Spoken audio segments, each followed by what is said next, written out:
Jillee sadarkaa pirezidantii aanaa mootummaa naannoo Oromiyaatti kantiibaa bulchiinsa magaalaa Shaggar Dr. Tashoomaa Addunyaatiin durfamu pirojektoota garaagaraa bulchiinsa magaalaa Shaggaritti hojjetamanii xumuraman eebbise.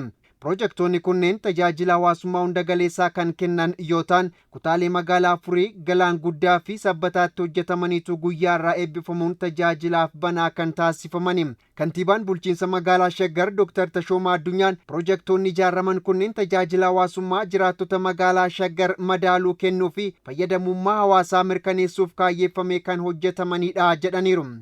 Sadarkaa magaalaa Shaggaritti sirna duraaniin nuuf kan barbaachisu kan jijjiiru pirojektoota baay'ee waan hin jiraanneef sadarkaa magaalaa Shaggaritti hojiin kun sirriitti xiyyeeffannaa kennee kan hojjete misooma hawaasummaa irratti, kan fayyaa fi kan barnootaa, bu'uura misoomaa irratti, kan daandii waan ta'eef yeroo gabaabaa kana keessatti hojii kanatti bu'aa qabeessummaa ta'uu keenya kara fuulduraatti gaafii uummata keenya deebisuu irratti humna cimaa, humna gaarii akka qabnu kan agarsiisudha.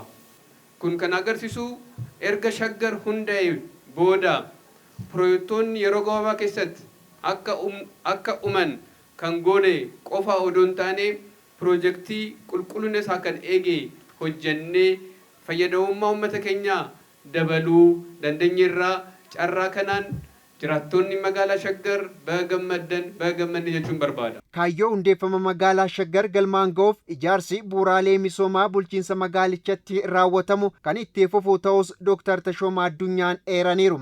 Hojii pirojektii kana fakkaatu amma kan laallu fixuun keenya Shaggar hangam bu'aa qabeessummaa akka ta'ee fi barbaachisummaa isaa baay'ee kana caalaa cimee akka deemu kan nu agarsiisudha.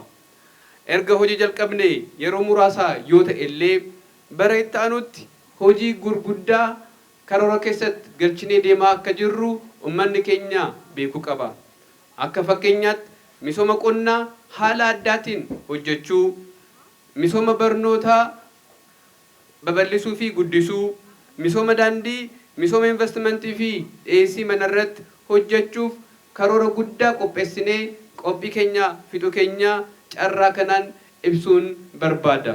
Akka bulchiinsa magaalaa Shaggaritti kutaalee magaalichaa hunda keessatti bara kana pirojektoota garaagaraa fayyadamummaa uummataa mirkaneessanii fi dargaggootaaf carraa hojii uumuuf oolan 342 birrii biiliyoona 6 oliin kan hojjetaman yoo ta'u jiraattonni kutaalee magaalaa Shaggar garaagaraanis pirojektoonni yeroo qabameef keessatti xumuramanii tajaajilaaf banaa ta'uu isaaniitti gammachuu qaban ibsaniiru. Duraan rakkina guddaa qabnaa ijoollee teenya keejii bakka biraa geessinaa dhoqqee keessa deemanii agagalanii amma dhugaa itti gammannee jirra. Haalaan nu gammachiisee ganda keenya ta'uu naannoo keenya ta'uun dhugaa gammannee jirra. Inni barnoota naannoo kana jira ijoolleen galanii bahuudhaaf baay'ee rakkoo guddaatu ture. Akka libbi keenyaatti amma baanee furii mudaa deemuudhaaf gara fuulduraatti baajaajiin illee nu ramadame akka libbi keenyaatti baanee galuudhaaf itti fayyadamaa jirra baay'ee itti gammadeera. Faayidaa guddaa qaba.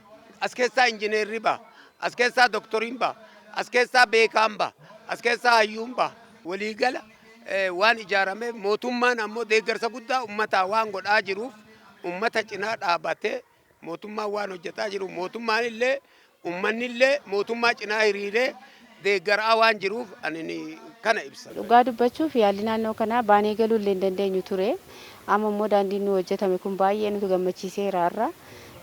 Kana eebbisiisuu kana baay'ee gammachuu guddaan nutti dhagahama. Jijjiiramni mootummaa kana wajjin jiruuf jijjiiramni magaalaa Shaggar kanarra jiru baay'ee kanallee jabeeffachuu qabna. Kanaan dura akkuma argitanutti lafni isaa oqqee seenuu mallee bahuu mallee hin dandeenyu turre amma galanni rabbiif haa galu.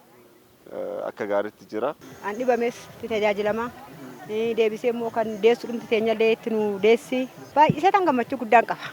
Baay'isee gammadee. Gochoota seeran alaa dhimmoota adda addaa wajjin wal qabatee bulchiinsa magaalaa Shaggar keessatti raawwataman irratti hojiin olaantummaa seeraa kabachiisuu kan itti fufu ta'uunis eerameera.